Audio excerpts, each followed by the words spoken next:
Hello, my name is Sky, and I'm the owner of Sonoran Desert Studio. If you're watching this video, then you probably purchased the annual budget spreadsheet from my store, and thank you very much for your purchase. The purpose of this instructional video is showing how to set up the annual budget spreadsheet and just go through all the tabs. So I'm going to go over this very briefly with you. So the first tab is the instructions.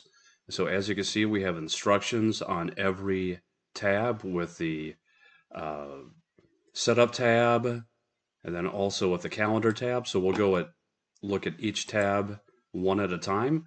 So the first one is called the setup tab. The first thing you want to do is enter the currency you want to use.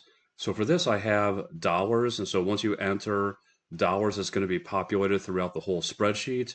If you want to use euros or pesos or another type of currency, you're more than welcome to do that, but it will be populated throughout the spreadsheet. And then here you want to enter all of your category information for income, bills, expenses, subscriptions, savings, and debt.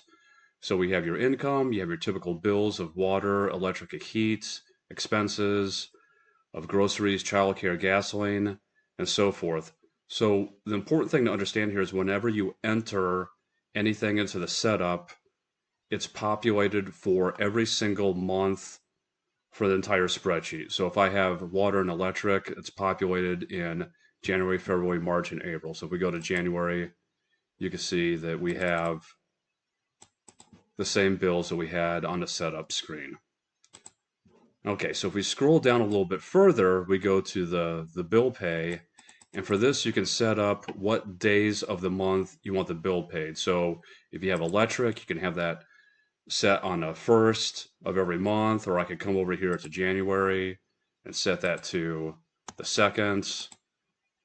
Then I could do the third, so I can make changes into the bill setup. And then where this is important is this is going to populate the calendar. So if we go to the next tab, which is the calendar, you can pick from a drop down. You can have January, or you could pick whatever month you want to. February, you can also pick what year, if you want 25, 26. And then it's going to give you the name of the month and the year. And then it's also going to give you the day of the week that the first day starts on. So if you're in February 26, if I want to go to May 1st is on a Friday. And then we have all of the bills that we had on the previous screen. So we have mortgage, water, electric, heat, cable, and so forth. Now over here, I can add extra payment entries. So I can add pest control, lawn care, credit card, and then I can change these dates. So if I want to change this from the 18th to the 9th, I could do that. And then pest control is going to move to the 9th, or I could change that to the 7th. I could do that. Throughout this spreadsheet and all the tabs, if anything is in gray, please don't change that because we have the formulas in there, but you could change everything in white. And then if we scroll down a little bit further, we have the calendar entries that were on the previous screen. So those cannot be changed. If you want to change those, you can come back here and make a change like that. Okay, so the next screen is the annual total.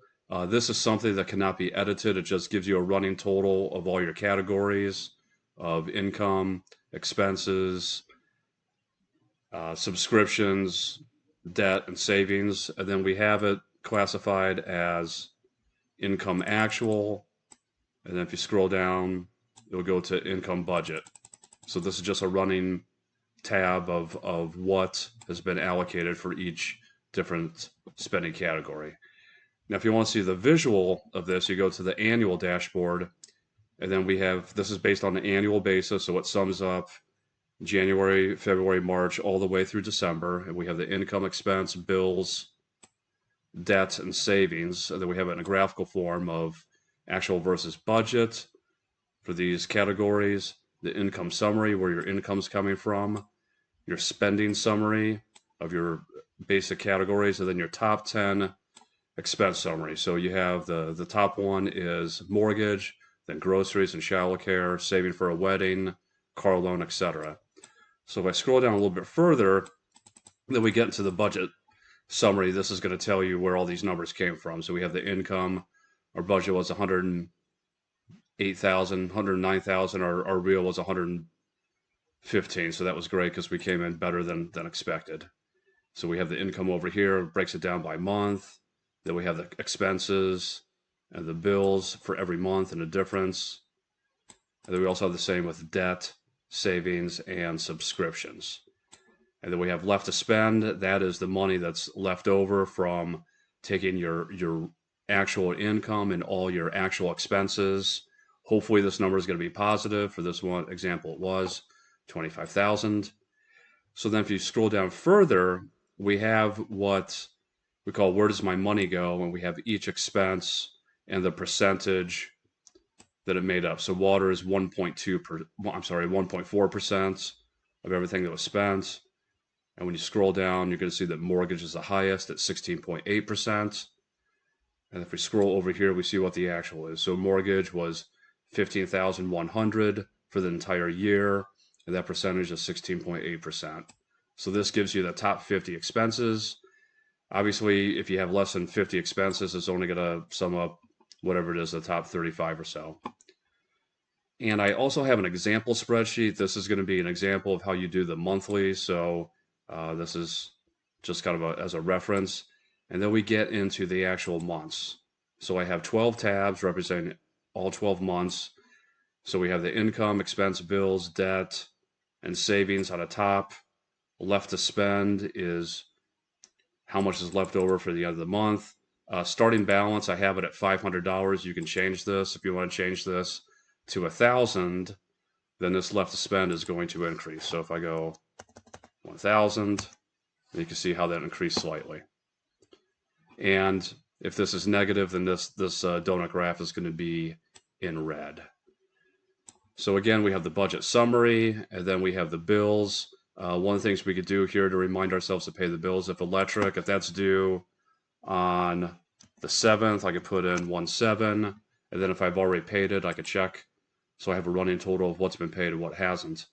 The budgets, these could be filled in by you. You could change this. If you think the electricity heat's going to be higher in January from $75, you can increase this up to 100.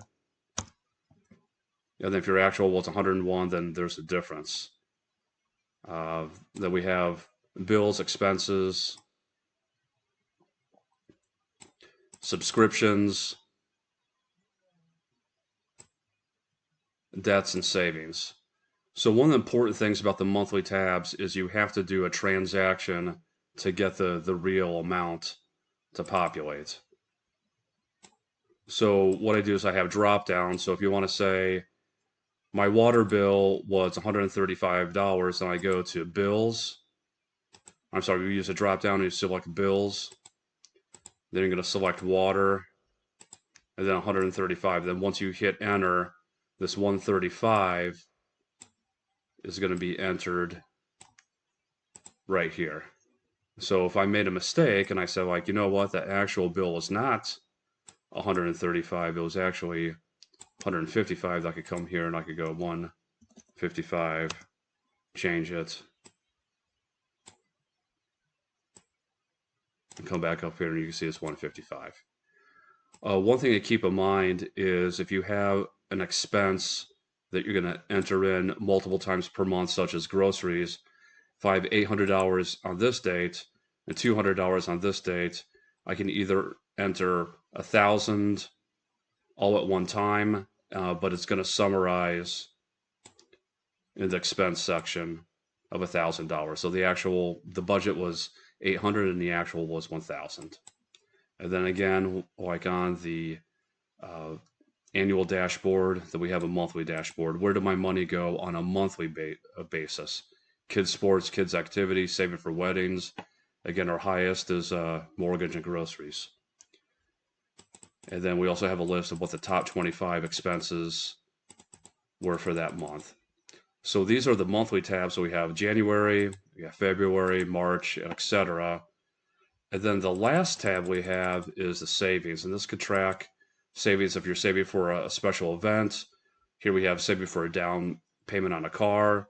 If you're saving for a wedding, you can put the goal amount. Let's say your goal amount is $30,000. It's going to be an awesome wedding. So you want to determine what your monthly goal is. Maybe it's $600. You're starting with $2,000 to start with. And then it's going to tell you how much it's saved so far, how much is left, what your progress is. You're 6.7% there. Has a little bar graph here, how many months left, and then when your estimated date you're going to have your $30,000. So we have it at 2029. Now, if we come over here and we say that I spent some money on saving for the wedding, I could go here, go to wedding. I could enter in $600, and then it adds another $600 to the saved. So now my progress is at 8.7%, and you can see how it gets paid off quicker. Then this summarizes what your goal amount is, 25 and 30, so we have 55 there, how much we've saved, how much we've left. And then you could do this. We have 15 entries you can put in there. Then we also have the donut graphs here, so you can see that you have the wedding, you have your goal amount, saved, left, how many months, when you're going to pay it off. So you can have that for every goal that you have, savings goal you have. So with that, that's a full tutorial of the annual budget spreadsheet. Thank you so much for looking at my instructional video, and thank you for your purchase. And I will leave in the comments section links to my Etsy store if you'd like to purchase some of my additional spreadsheets. You're more welcome to, and thank you very much.